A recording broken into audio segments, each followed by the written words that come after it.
Welcome everyone to our second episode of Prescott's Animal Corner, where we focus on the lovely critters around here on 4 legs, 2 legs, and sometimes 8 legs. And so this week we are here at obviously the Heritage Park Zoological Sanctuary, and just like with the Yapai Humane Society, which we were at last time, we're here to maybe find someone to give us a little tour and show us around and maybe play with a couple of animals. So let's see what we can find. Wayne, we were hoping that you could maybe give us a little tour. I probably can do that. Probably, you know, about an hour or so from now. No, right now. Like we're gonna go right now. You know, how about 20 minutes or so? I'm just finishing up right now with my lunch, my sandwich. And oh, well, you don't need to eat that. That's fine. Here, see, look, I finished it for you. So let's go on the tour, okay?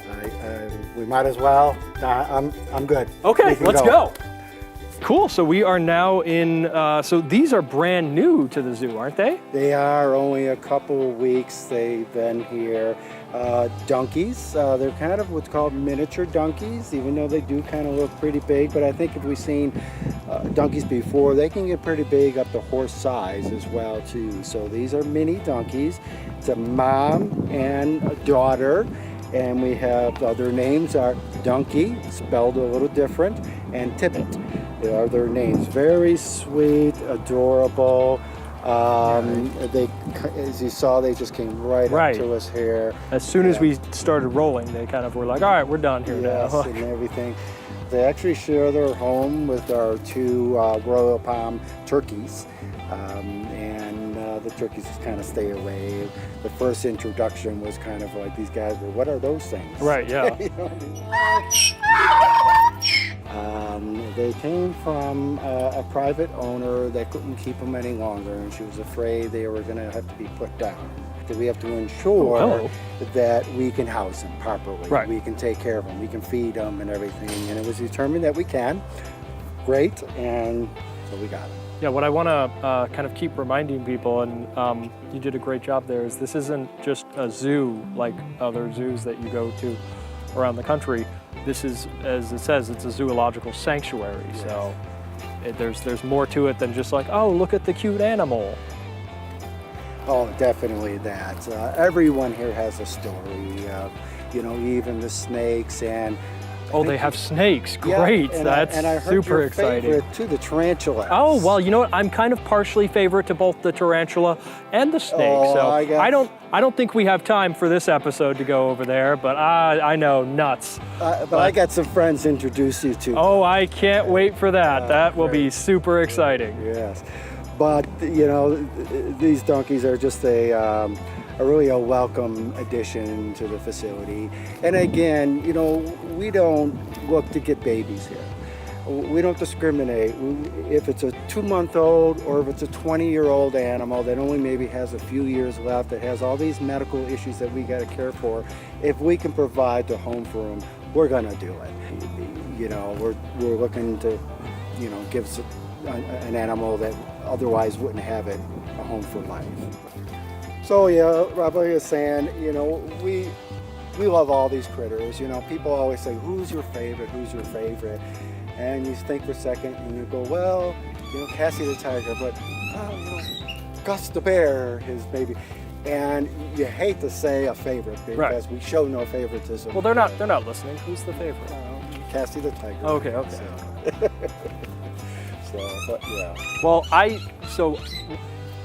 talking about favorites, one of my favorite animals is, I love donkeys, and it was great to visit the donkeys, but I'm noticing just right over there, there's some wallabies. Wallabies. And I love wallabies, so could we go visit the wallabies next? We can visit them. There's about 5 of them over there. Hopefully we can get them up and close and personal. So what I'm going to do is I'm going to clip a couple of tree branches over here, the sagebrush. They love eating that. Then maybe we can go over there and have lunch with them. You know, since you interrupted my lunch and I wasn't able to finish it. Yeah, sorry about that. All right, well, let's go over there. Okay, this way. So really, what's a trip to the zoo here in Prescott without visiting the wallabies? So Wayne, tell me about these wallabies. Oh, these are beautiful swamp wallabies, one of the smallest species of wallabies in Australia, and they're up and down the east coast of Australia. These guys, though, didn't come from Australia. There was actually 13 of them about 4 years ago that came from a zoo in Nevada that got closed down. They needed a home. We went up and got all 13 of them. We currently only have 5. We did rehome 6 of them to another facility, and as well as to our off grounds. I mean, these guys are one of the cutest, I think, animals that we have here. Yeah, they have definitely. this permanent smile on them. Very, very sweet and come up to you. They're not shy, but we have to be careful as well too. They are still considered a wild animal, and you can't let that get away from you as far as their demeanor right now and things. Although there's never been any incidences or anything like that, but we enjoy trying to get these guys to come up and even allow some folks that might come in here to visit to get a really personal experience like this. So this is very much of a treat. And this is a simple sagebrush that I cut off the tree as we were coming in here, that they love this. Their trees are, you can see they're all high, that they've been eating on, so they can't get to those higher ones. But you know, they act and look just like a regular kangaroo, but they're a wallaby species.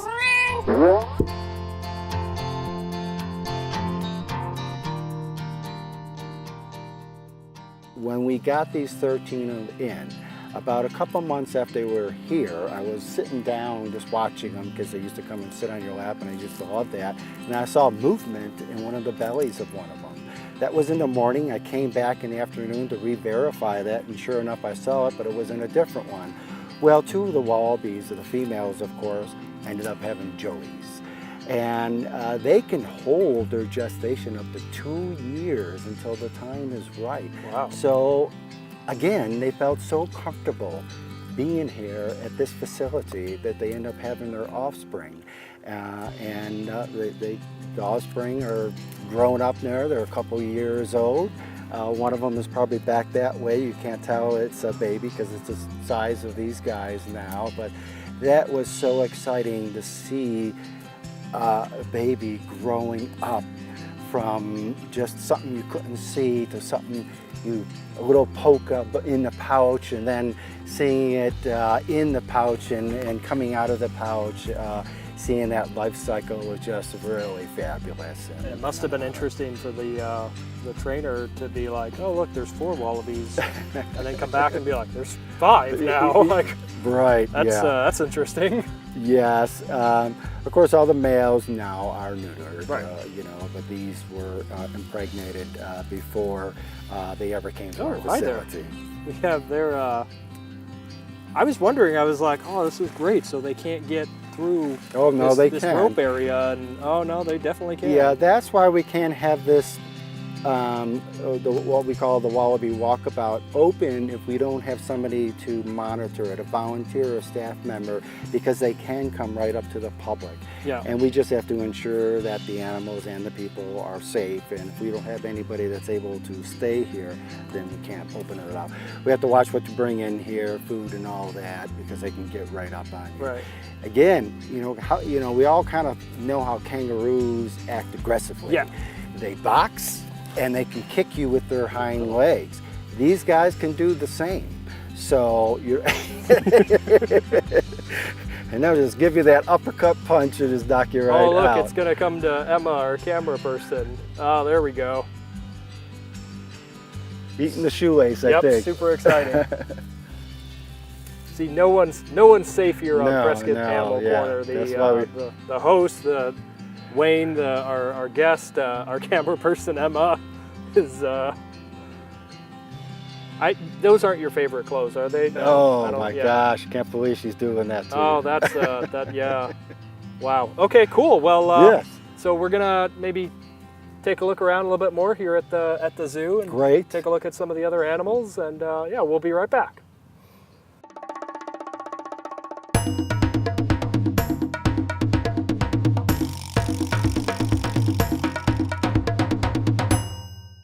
Cassie, our beautiful Bengal tiger. She's the superstar. She's our favorite. And so we're gonna hopefully feed her a little bit. Yes, Cassie's been with us for about 8 years now. She was in a zoo in Nebraska, her and her 2 brothers.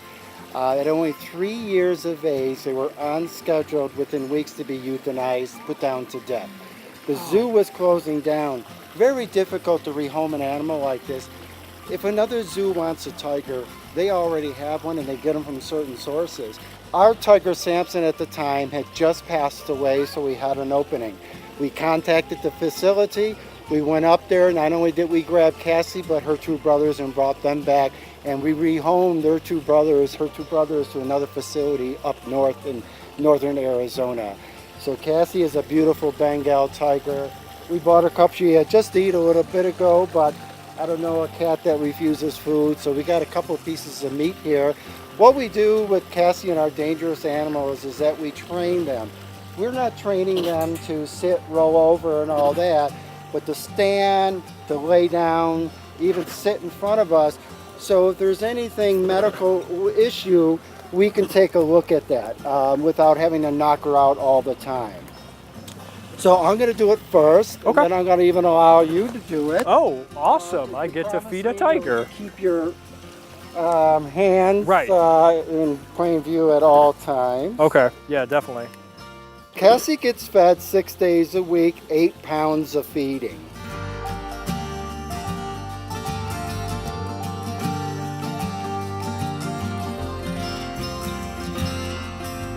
Cassie, up. Oh, sorry. I'm sorry, sweetie, it was my fault.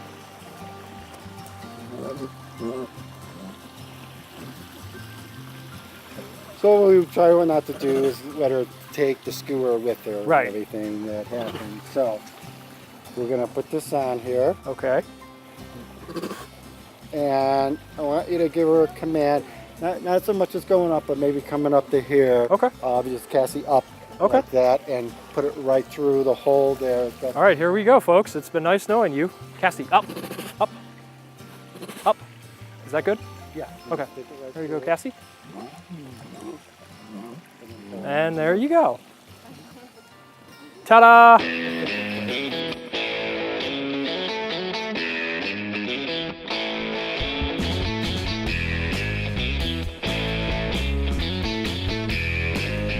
Now that chuffing noise you hear her saying, basically tigers or large cats have 2 sounds.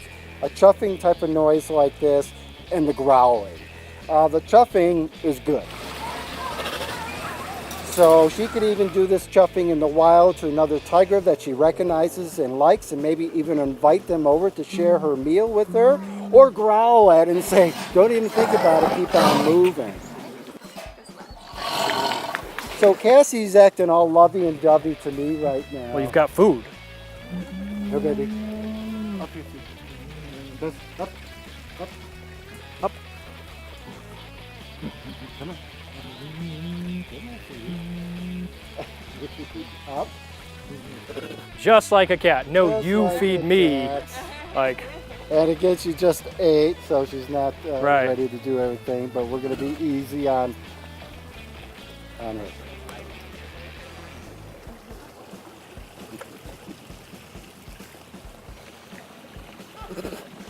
All right, one more piece, Rob. I'll let you do that. okay, cool. And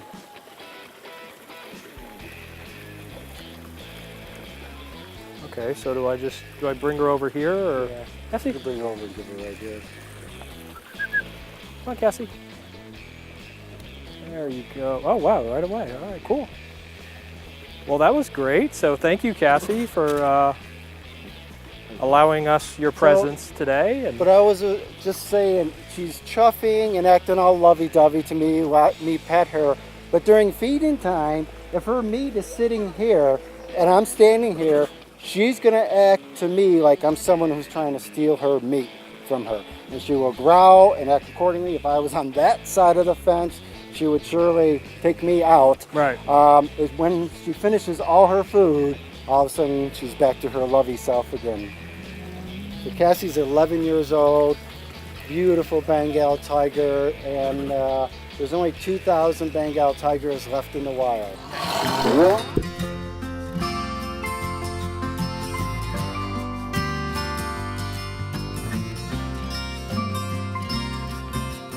Okay, so we just visited another cat, if you will. We were at the Yapa Humane Society last episode, focusing on the kittens and whatnot. There's another kitten, just a bigger kitten, but still a kitten. And we're gonna, you said that there are a few other felines here at the zoo? There are. We got several other species, and we have a very rare species here that very few zoo facilities have. Cool, so we're going to go there next. Now we're with slightly different cats this time. Yeah, these guys are Canadian lynx. They're very similar to the bobcats, but they're going to be taller. And if you look at their paws, they're huge, because these guys are found up in Canada and Alaska area. So it's snow most of the time up that way. So the long legs try to stay above the snow, and the larger paws than mostly any other cat to act as snowshoes, so they can walk on the snows a lot easier as well. This is Memphis and Foxy. Foxy had a litter about 5 months ago. 5 minutes ago? Of 5 kittens. And what's unusual about that, not so much the number, but basically, it is very rare for Canadian lynx to breed in captivity. The success rate hasn't been very good. So with this is to have these kittens and all 5 survive is just really an astonishing thing, and really a pat on the back to this facility, how we care for our animals and such. So that was a remarkable thing, and a very, very good mother she was. And they were taken away at about 11 weeks of age. And they were taken away in quarantine so we can better examine the kittens, give them vaccines, and 3 of the kittens were sent off to another facility, and we're keeping 2 of the kittens, and they were just neutered, and now they were just introduced just a few days ago to the mom and dad. They have a separation of a fencing between them because it's just been a few days, but we hope to introduce them to the parents, and so there's before in there. Now, is the capacity going to be big enough for the 4 of them? Yeah, 4 would be a limit in here, definitely, and that's a very good question, because just because you have them doesn't mean you can just fit them anywhere, and that's not what we're about here. We are a sanctuary, so with our is that if we have room for it, sufficient room, we'll take an animal in. And if we do not, then we try to find another facility that can take a particular animal that might be coming in or that we might have. We might accept some animals only because their fate could be that of euthanization, but at the same point where we have networking out there to other facilities that might be looking for particular animals that we can help out this animal and give it a home. Okay, cool, great. Well, I don't want to bother them too much, Okay. so why don't we maybe go take a look at another animal in this location? Sounds good? Cool. All right. We'll be right back.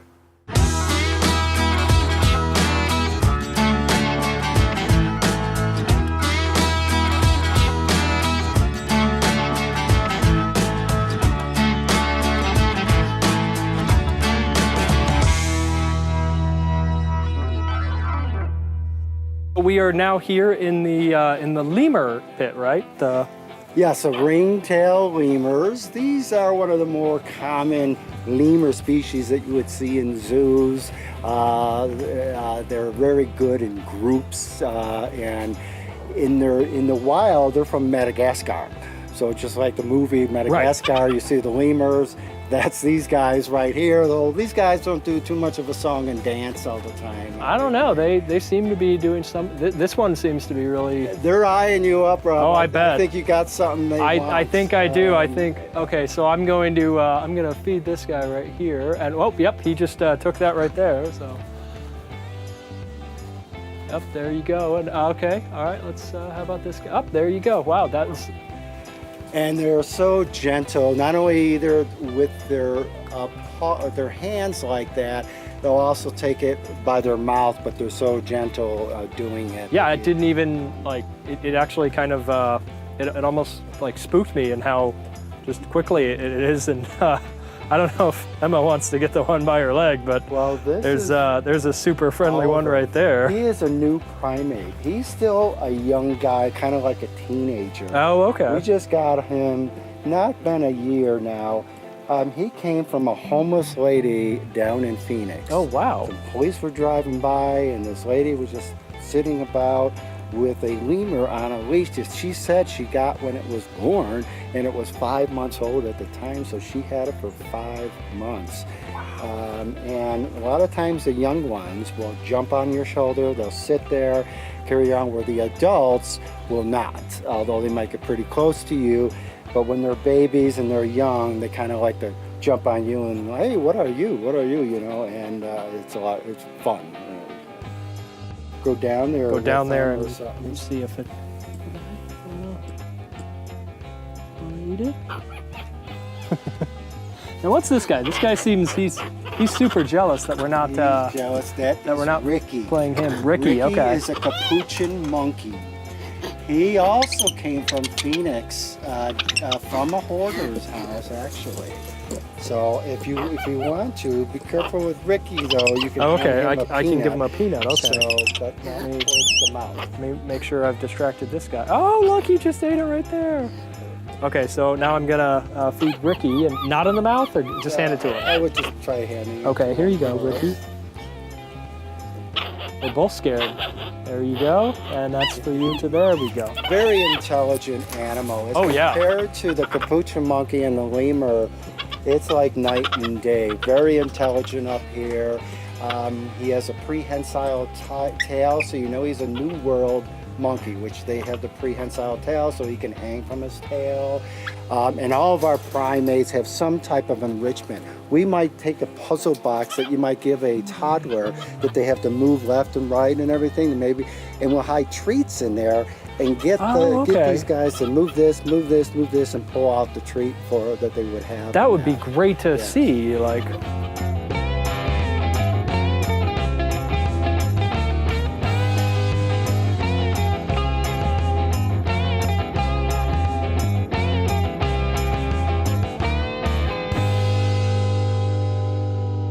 So the lemurs, there's a teeny one, the lemurs are they're with a group. And the female is the hierarchy. The female runs the group of lemurs, and that group will consist of grandmas, aunts, sisters, and daughters, and juvenile males. Just like humans. Yeah. Once the juvenile males reach maturity, they get ousted out of the group. A lot of them make up bachelor groups, but they oust them out, and you won't have any of the older males in there with them. So where is the female? Is this one the female?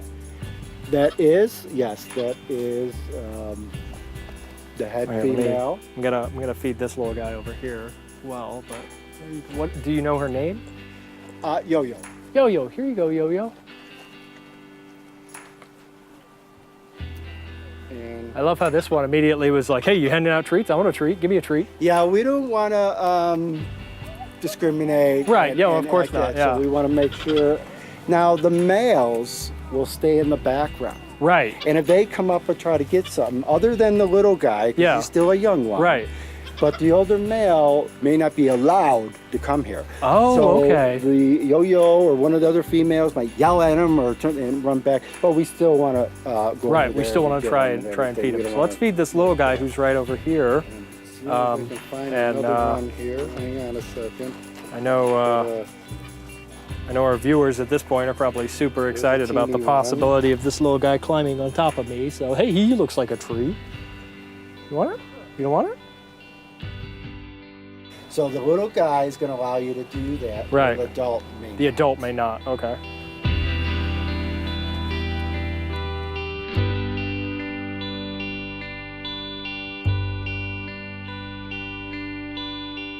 They have these glands on up in the shoulder, they're along their thigh, and they'll take that and rub it on like vegetation.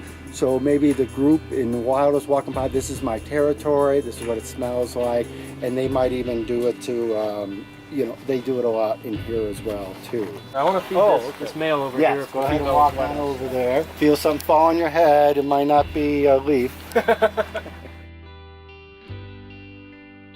Hello, guy. You want a cookie? Are you allowed to? Oh, there we go. Oh, good. While the females were distracted, I fed the male. So, you know, us guys gotta stick together. Well, that does it about for this episode of Prescott's Animal Corner. I want to thank Wayne. Thank you for letting us come here and taking a look at some of the animals and visiting the park. And I'm really excited about all the different like segments that we can focus on some of the animals. Like we've got the Wallabies back here where I've got one that I'm feeding it, and it's really doing more of the holding of the branch. It's like they have a really firm grip, it seems. Like it's amazing how they can grab. Yeah, it really is. Like I want to pet it, but I don't want to bother it while it's eating. So I'll pet this one. Tune in next time for the where we focus on another great animal here at the Heritage Park Zoo and the Yavapai Humane Society, and come back to Prescott's Animal Corner.